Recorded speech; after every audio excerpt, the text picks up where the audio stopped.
Bonjour et bienvenue dans cette nouvelle vidéo. Aujourd'hui, on s'attaque à du lourd, critique du masque et la plume de Star Wars. Et attention, pas juste le Star Wars de 77, également le retour du Jedi. Alors pourquoi je fais ce deuxième numéro? Tout simplement parce que le premier, vous l'avez plébiscité en masse, vous adorez l'exercice et ça tombe bien parce que moi aussi, j'adore faire ça, ça m'éclate de le faire. Il y en aura beaucoup d'autres, j'ai préparé toute une liste de films sur lesquels je vais pouvoir rebondir en fait sur les critiques d'époque. Alors première chose, petite précision avant de commencer, le but évidemment n'est pas de faire la leçon au masque et la plume. Le masque et la plume, c'est une émission que j'écoute depuis que je m'intéresse au cinéma. J'ai énormément de respect pour eux, et même si des fois, c'est vrai, ils ont un petit air condescendant, comme ça, on sent qu'ils aiment un type de film et pas un autre, mais c'est toujours un régal de les écouter. Des fois, c'est même drôle de les voir défoncer des films, quoi. À la limite, c'est rigolo, et contre-argumenter, ce n'est pas leur faire la leçon. Le but, c'est vraiment de prendre ce qui se disait à l'époque, et nous, de le regarder avec notre regard à nous, de s'en amuser, d'avoir des fois de la tendresse, des fois d'être aussi un peu énervé, parce que ça m'arrivera quelquefois, évidemment. Je suis tombé sur des choses, croyez-moi, ça vaut son pesant d'or sur des films que j'adore en plus, mais évidemment, le but n'est pas de faire la leçon ou quoi aux caisses, c'est vraiment pas le but. Le but aussi, c'est quand même un peu de s'amuser. Et la deuxième chose concernant cette vidéo, donc avec Star Wars, donc je vais prendre évidemment celle de 77, la critique de 77, beaucoup d'entre vous, je pense, l'ont vu parce que c'est une critique qui circule beaucoup sur YouTube, et je vais la commenter, et je vous ai rajouté également le retour du Jedi, parce que du coup, celle-là, on l'a moins vue sur YouTube, on l'a moins vue passer, mais moi je l'ai trouvée, et évidemment, on va la commenter. Pour l'Empire contre-attaque, je vous mettrai la critique intégrale en toute fin de vidéo, et c'est une critique courte du masque et de la plume, et que je ne commenterai pas, et vous comprendrez pourquoi je ne la commenterai pas. Alors on attaque tout de suite la guerre des étoiles, et oui, parce qu'à l'époque, en octobre 77, le film est sorti ce mois-là, en 77, en France, eh bien, on ne disait pas Star Wars, on disait la guerre des étoiles. Alors, nous voici de retour en octobre 77 pour la première critique, la guerre des étoiles. Le masque et la plume.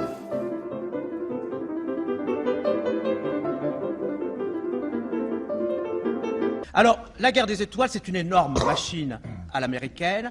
Il faut se laisser aller dans une espèce d'énorme machine, remarquablement bien faite, où on commence par s'amuser beaucoup. Moi, je veux dire que je me suis amusé énormément. Et lorsqu'on réfléchit, on finit par y trouver tout de même des tas de choses. D'abord, ce qui m'a intéressé, c'est de voir qu'on a pris tous les ingrédients de la littérature chevaleresque, de la littérature populaire, et qu'on les a transplantés naturellement dans le monde de la science-fiction. C'est-à-dire qu'il y a le bon et le méchant qui est représenté naturellement par un personnage, ça se passe naturellement en pleine galaxie, bien sûr, entre Vénus, Saturne, Mercure, etc. Non, beaucoup plus loin. Encore beaucoup plus loin, des millions, enfin bref, ça défie l'imagination. Il y a un duel fantastique de Durandal. Alors il y a des épées, naturellement c'est des rayons laser. Oui. Non, Alors, c'est du néon. C'est tout simplement du néon. Ah, voilà, voilà, vous avez un exemple d'une âme qui n'est pas fraîche, celle de Saranson, qui voit du néon alors qu'il faut voir un laser. Moi j'ai vu un laser. C'est un laser. C'est plutôt ça quand même. On se bat avec des rayons laser. Avec des rayons de néon. Des rayons laser. Et bon, il faut marcher. Alors là, tout de suite, on voit qu'ils sont un peu perdus. Ils sont un peu perdus parce qu'on emploie le mot, alors laser, on emploie le mot néon, on emploie également le mot Saturne, alors on cite des planètes que nous, on connaît. Alors le truc, c'est que le critique, déjà, pour moi, définit bien Star Wars, c'est-à-dire que, en gros, oui, c'est une mythologie arthurienne, on va dire que c'est un conte chevaleresque qu'on va projeter dans l'espace. Donc ça, c'est une première chose. Après, tu sens que c'est la confusion totale sur les noms. Et là, j'ai envie de te dire que la confusion est presque normale. Alors, soit c'est parce qu'effectivement ce sont des critiques qui aiment souvent des films assez réalistes et que quand tu leur mets un truc de science-fiction, de blockbuster ou je ne sais quoi, ils aiment pas trop, mais le critique quand même, ce même critique dira que 2001 l'Odyssée de l'espace, c'est un chef-d'œuvre. Donc je ne pense pas que ce soit juste parce que ils aiment les films intimistes avec peu de budget, mais je crois tout simplement que c'est parce que Star Wars, pour rentrer dans Star Wars la première fois, et c'est là où il faut se rappeler quand même ce que c'était en 77, moi je l'ai pas vu en salle, je l'ai découvert étant enfant, mais un peu plus tard. Alors moi, évidemment, la première fois que je les ai entendus déblatérer sur les néons, les rayons laser ou je ne sais quoi, ça m'a fait rire, bien sûr. Mais ça nous fait rire parce que nous, cette mythologie, maintenant, elle est acquise. On la connaît par cœur. Il y a eu un univers étendu, il y a eu 9 films, il y a eu des romans, etc. C'est quelque chose qu'on connaît comme si presque on l'avait créé. Mais il faut juste se remettre dans le contexte de 77. Quelqu'un qui débarque dans la salle et qui voit Star Wars la première fois, je peux te dire qu'il est complètement largué, mais ça me paraît totalement logique. C'est-à-dire que George Lucas, et c'est ça qui force aussi l'immersion, c'est-à-dire que George Lucas ne te donne pas les clés de sa saga, il va juste te donner quelque chose auquel tu peux te raccrocher, et comme le critique le cite, c'est-à-dire un conte où le bien et le mal vont s'affronter, et c'est tout, quoi. Voilà. C'est la lutte du bien contre le mal. C'est la seule chose à laquelle tu peux te raccrocher. Le reste, c'est très compliqué de rentrer dans Star Wars, il faut se laisser porter, parce que les noms sont, à l'époque, limite presque imprononçables, les gens confondent tous les noms, il y a je ne sais combien de races, si tu veux, tu as les Wookiees, tu as les Jawas, etc.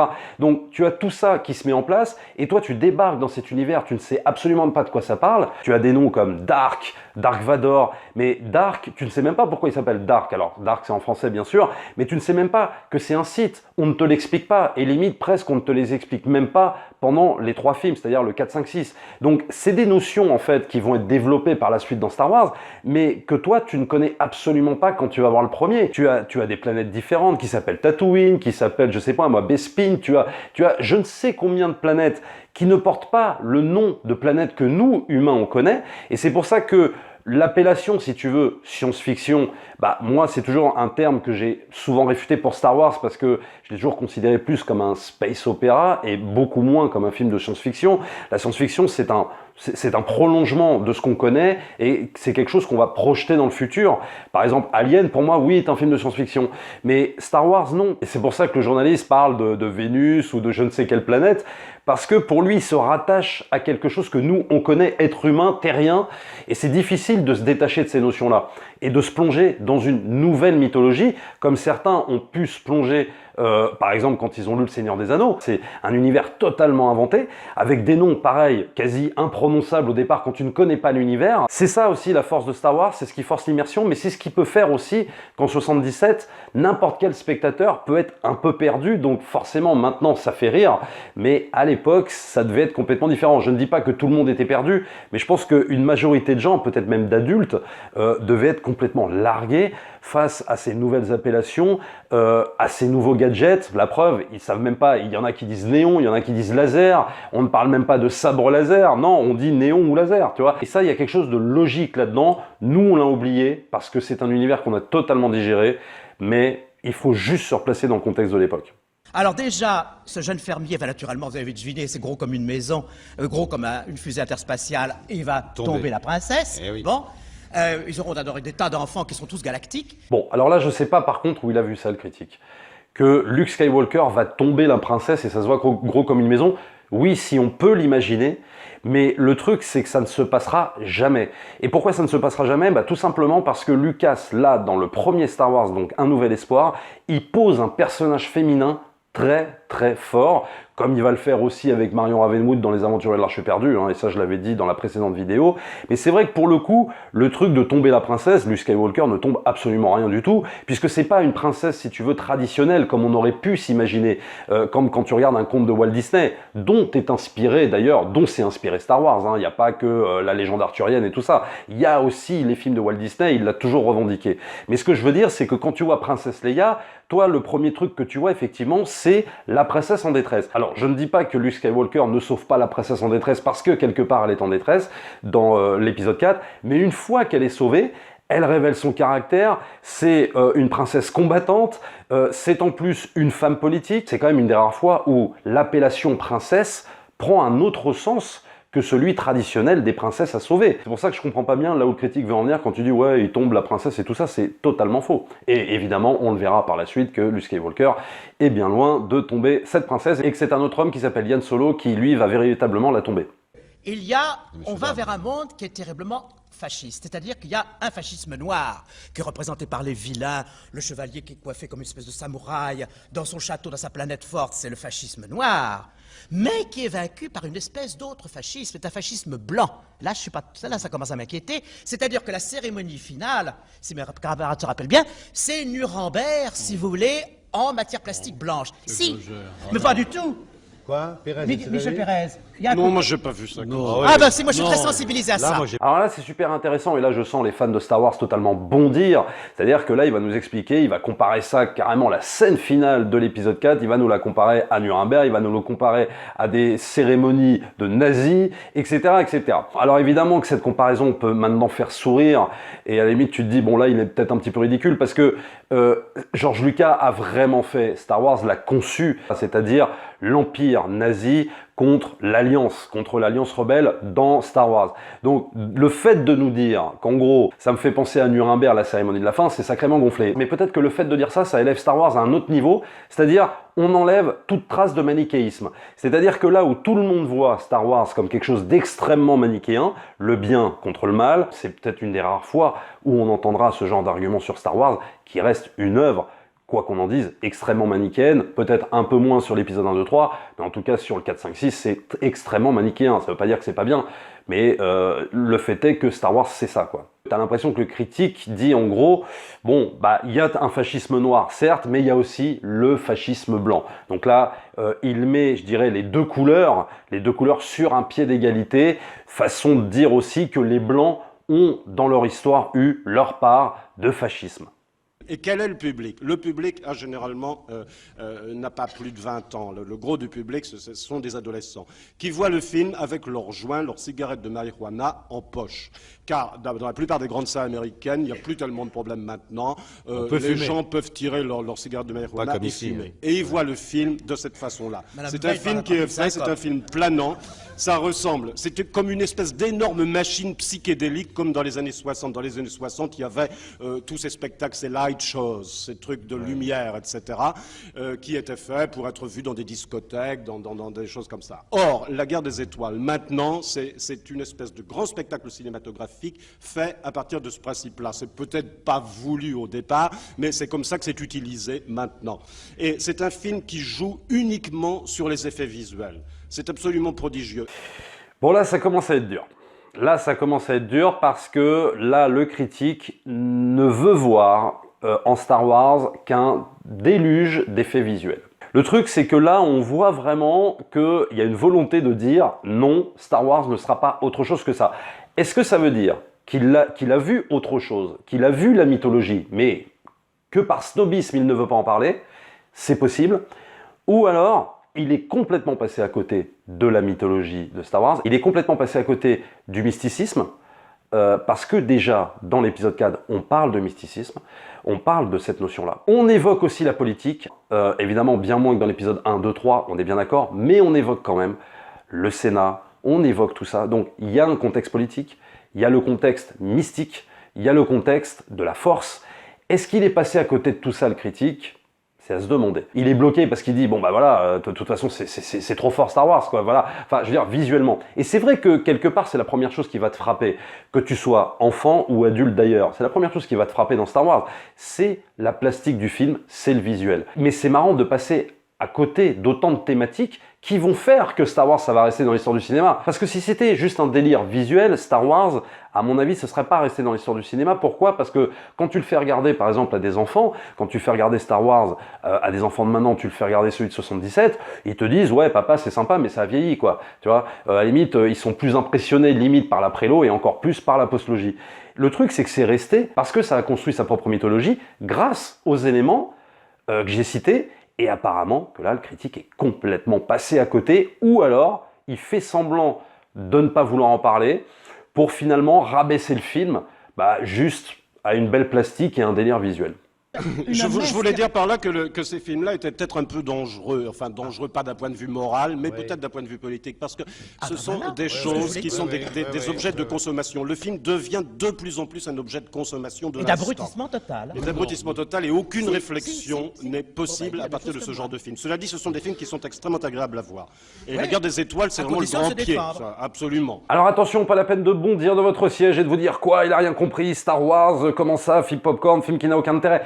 Alors, il y a des choses avec lesquelles je suis d'accord et pas vraiment d'accord dans cette affirmation. Si dans ce qu'il dit, on peut rendre responsable Spielberg et Lucas, oui, peut-être d'avoir amené ce type de blockbuster, à partir des Dents de la Mer, Star Wars, Les Aventuriers de l'Arche perdue, E.T., etc. Si on peut leur reprocher d'avoir amené un type de blockbuster où tu es là juste pour consommer du popcorn, boire ton coca, enfin surtout dans les salles américaines, et laisser ton cerveau au vestiaire, peut-être que oui, on peut les blâmer par rapport à ça et dire oui, quelque part, ils sont responsables de cet avènement en fait de blockbusters qui n'ont strictement aucun intérêt. Et très clairement, dans les années 80, il y en aura eu beaucoup. Dans les années 90 aussi, et les années 2000, et je parle même pas des années 2010 jusqu'à 2020.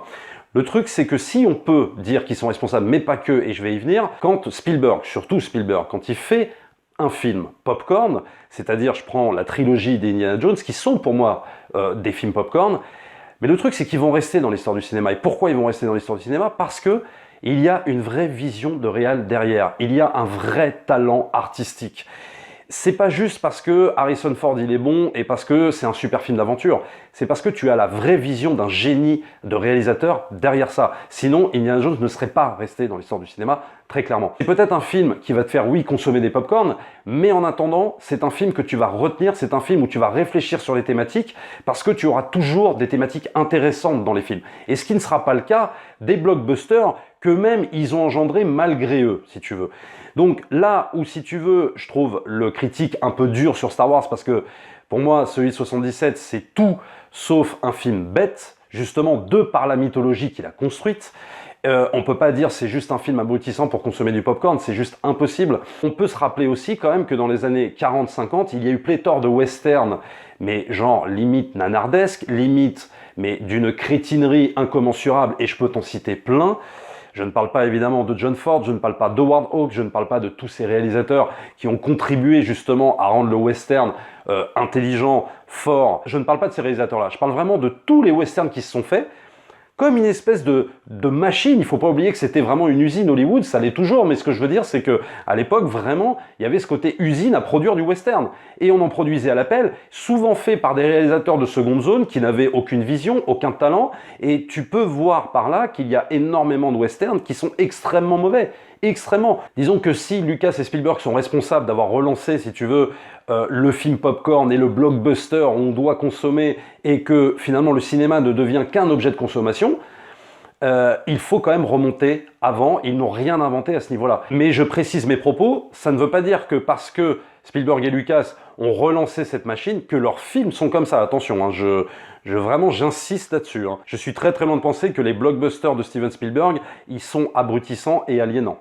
Simplement, je dis Tant mieux, que parce que- Alec Guinness jouant les Pères Noël avec une grande barbe blanche et jouant les purs esprits devant la maléfique étoile noire, moi ça me fait marrer. Mais je reconnais que devant une salle emportée par un délire d'enthousiasme, je me laisse emporter moi aussi. Voilà. Merci. Voilà, et n'est-ce pas là le principal, justement? C'est-à-dire que, tu vois, le critique ciné qui voit un peu Star Wars avec un peu de hauteur, avec peut-être, allez, une petite pointe de mépris, un petit truc de dédain, mais quelque part qui te dit finalement que bah, le délire est là et que c'est quoi le but au fond? Oui, c'est de se laisser emporter. Oui, c'est de se laisser avoir par toute cette magie qui opère, et que tu le veuilles ou non. Et tu sens tout au long de cette critique que même si oui, il y a un regard critique assez dur sur ce nouveau type de blockbuster, bah, quelque part, ils ont retrouvé un petit peu aussi leur âme d'enfant. Certains l'avoueront et puis d'autres un peu moins. Mais l'important, comme il dit, devant un spectacle pareil, devant une claque pareille, c'est de se laisser emporter.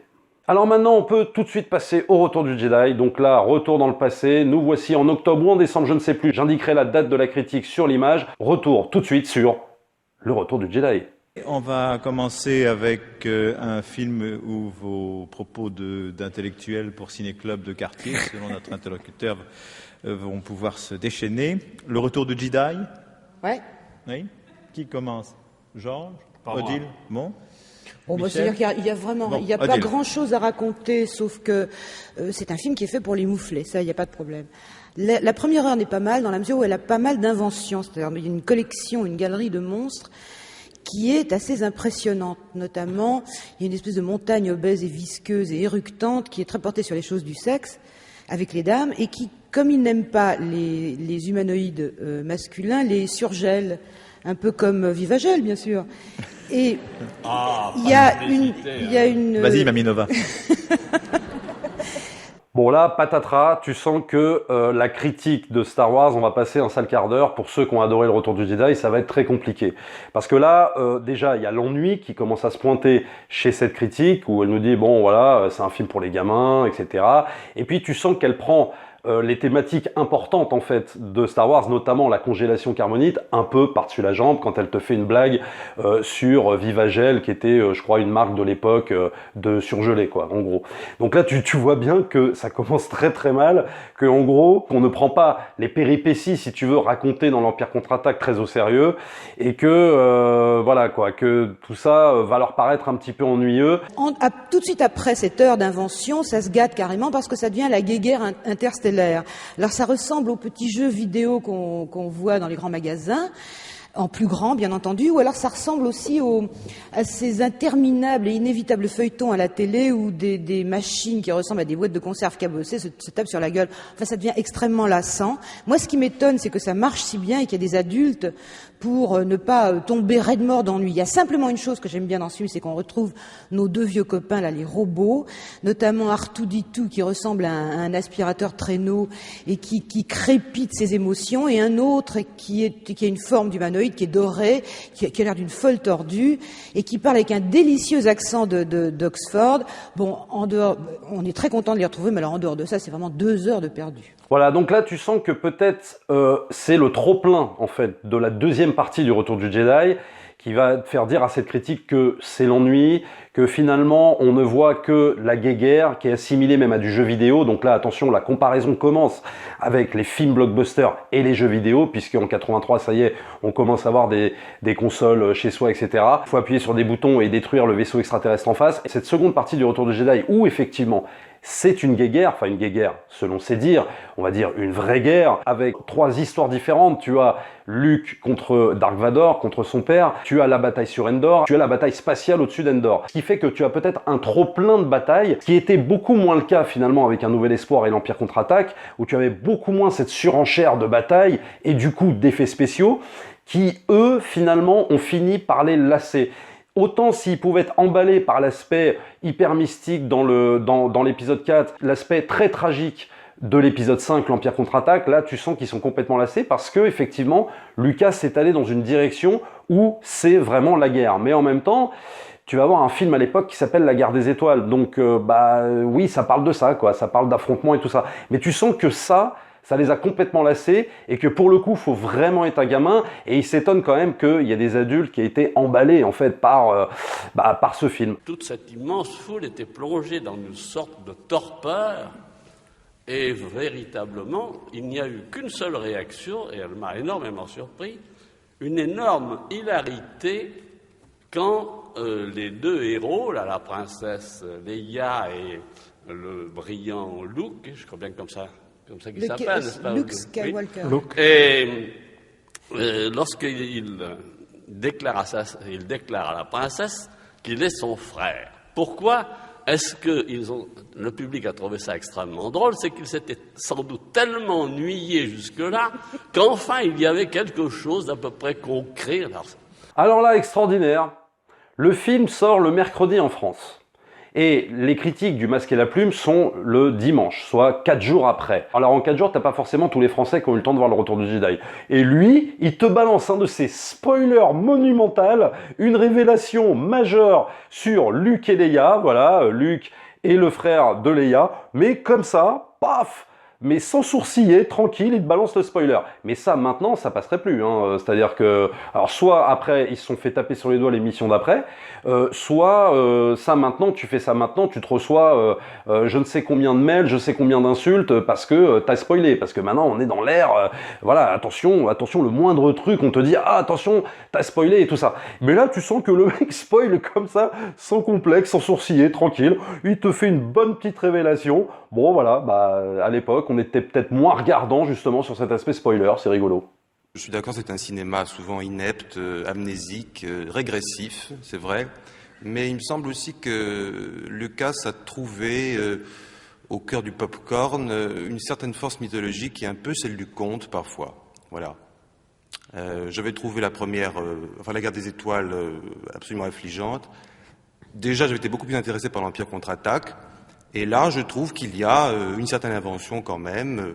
Les héros sont nuls, bien sûr, sauf la princesse, qui a une certaine maturité, elle, je trouve, et qui regarde, Elle est belle.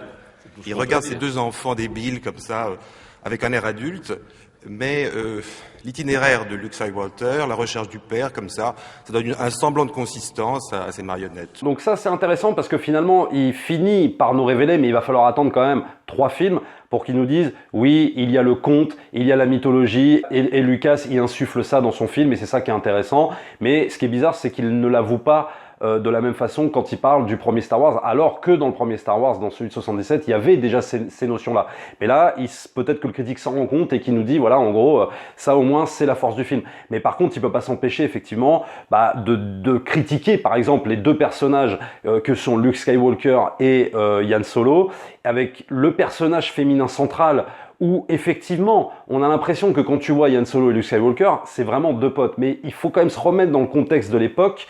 À l'époque, c'est beaucoup de garçons qui vont voir en fait le Retour du Jedi, Star Wars et tout ça. Je dis pas qu'il n'y avait pas de filles qui allaient voir, mais c'était quand même elles étaient moins dans ce délire parce que c'était une question d'époque. En tout cas, moi, je m'en souviens comme ça.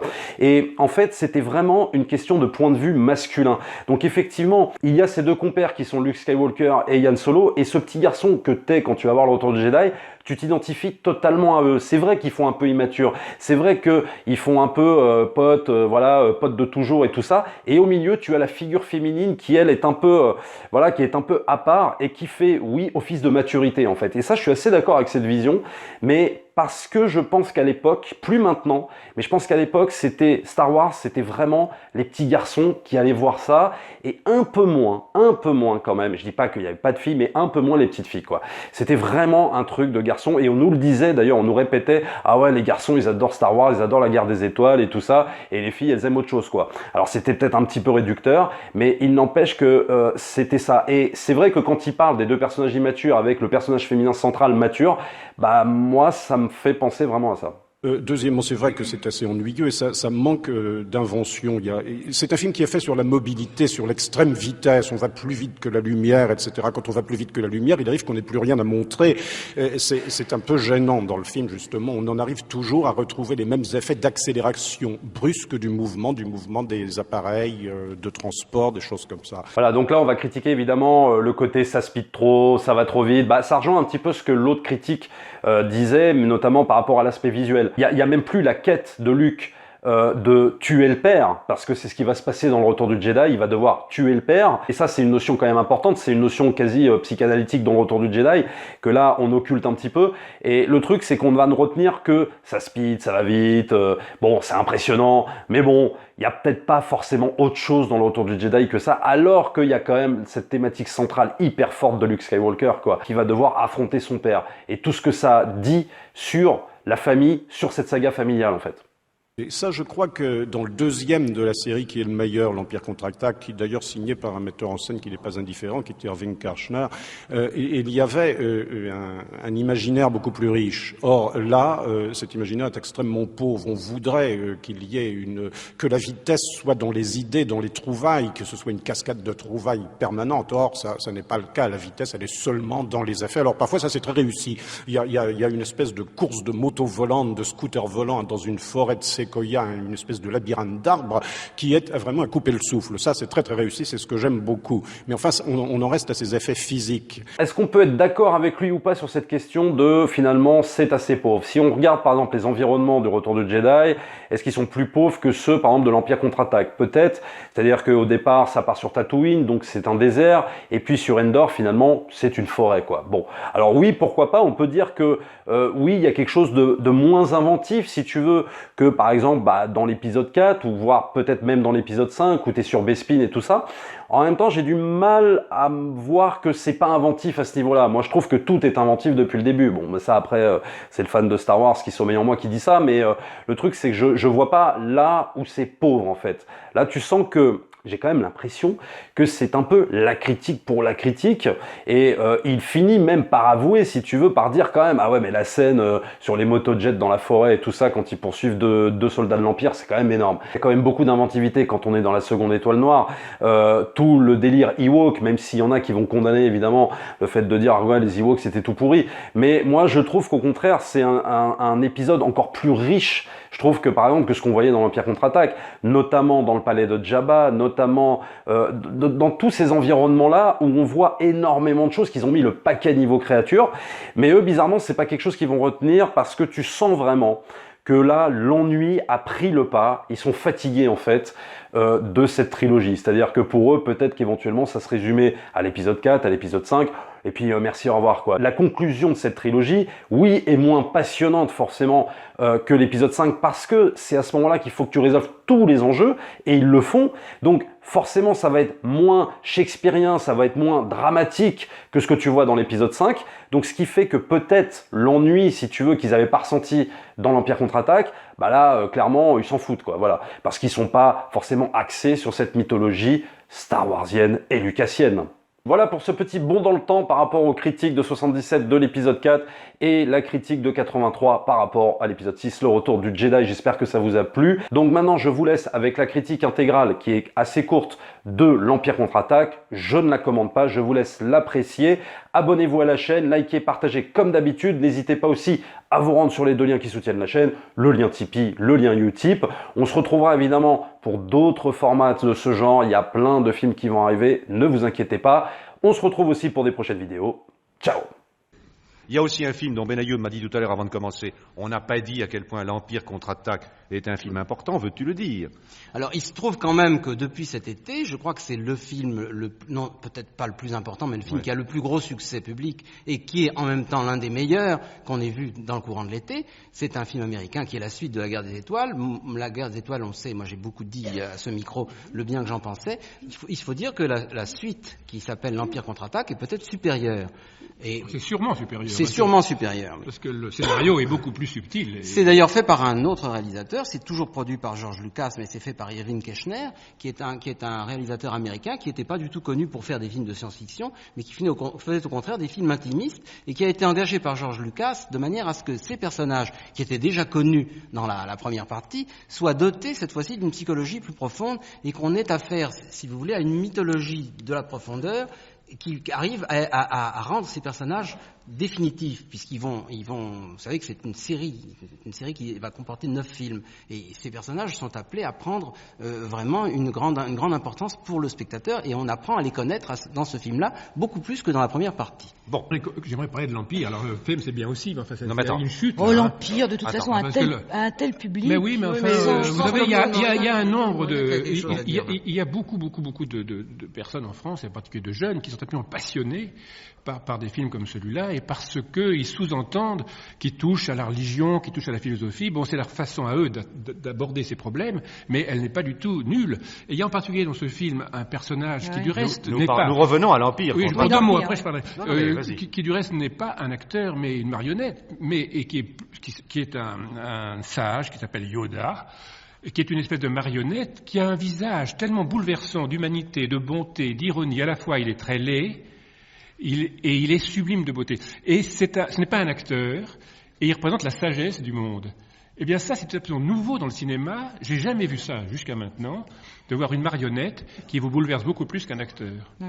Et ça, en effet, si c'est le deuxième film d'une série qui en comportera 9, moi je connais quelqu'un qui a vu le film 5 fois déjà. Moi, je ne l'ai vu qu'une seule fois, mais c'est un film d'une très grande richesse. Alors, on n'a pas le temps, donc je m'arrête.